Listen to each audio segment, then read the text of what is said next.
Hi, Julie here, author of the Mindmonsters.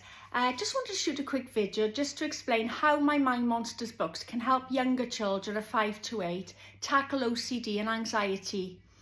Both of the books actually show what OCD is and how to tackle intrusive thoughts that come with OCD. So the first book, Hank the Hungry Monster, introduces the character that's going to run through all my books, which is Hank. And Hank actually represents OCD. And what I try to do in a child-friendly way is introduce, so if you can see there, on the button is O, C and D, which in OCD land means obsessions, compulsions, disorder.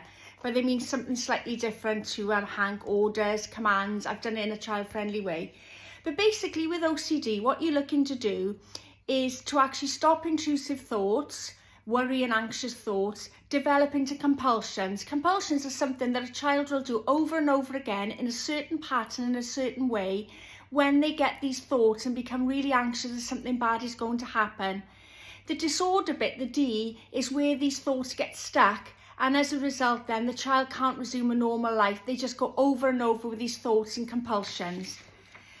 So also within both of my books, I actually cover what the trigger is. In this particular book, it's when somebody is talking about some sunburn on Annabelle's face.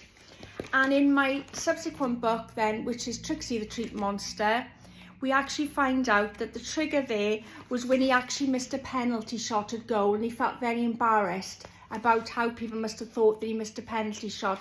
So they both deal with the trigger. In this first book, Hank the Hungry Monster, it also shows that the trigger in this instance was mean behaviour. So I also try and show children that words and actions can have consequences on others, as sometimes even mental health ones. So we carry on with this book then, and we learn more about the compulsions bit, which in Annabelle's case is where she keeps washing and washing her face. And then throughout this book, we also learn the importance of confiding in others. In this case, Annabelle actually confides with a teacher. And she learns then how to stand up to the commands that Hank is issuing. And you can see there, Hank isn't very amused when she starts speaking up to them. So this book actually gently introduces us to what OCD is, obsessions, compulsions, disorder, consequences of mean behaviour and how they can have consequences on other people, and the importance of confiding in someone and learning how to speak up to the intrusive thoughts to stop them developing into compulsions. Then book number 2 sort of touches on exposure therapy, because exposure therapy is proven to be one of the best therapies when tackling OCD.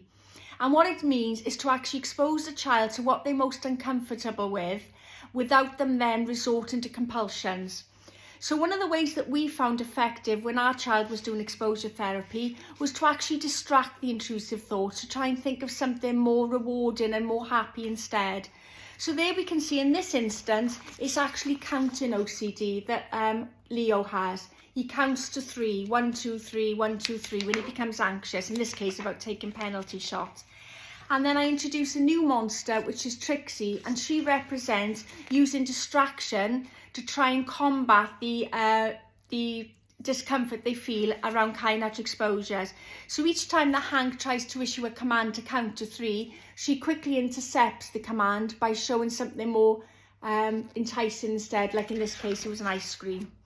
Again, we get introduced to the importance of confiding in others, and in this instance it's confiding in his best friend Emily.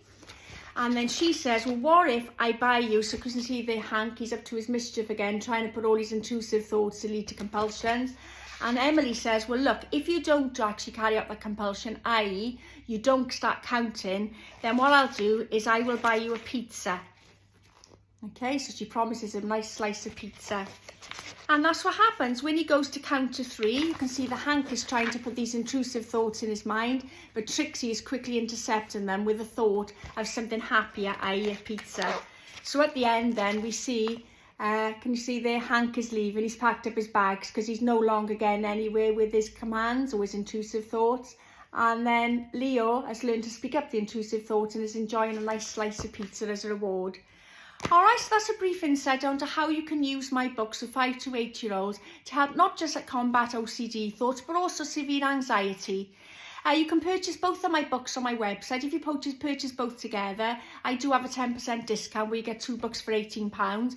Includes postage. I sign both of them, and you'll also get a free bookmark with them as well. And I also donate 50% of any profits made from my books to CAMS as a way of giving something back to them. If you live outside of the UK and you still want to buy my books, they are readily available on Amazon, the Book Depository, and most leading book retailers. Alright, I hope that's helped you get some tips on how to help children stand up to intrusive thoughts and to stop doing compulsions with OCD and anxiety. Bye for now.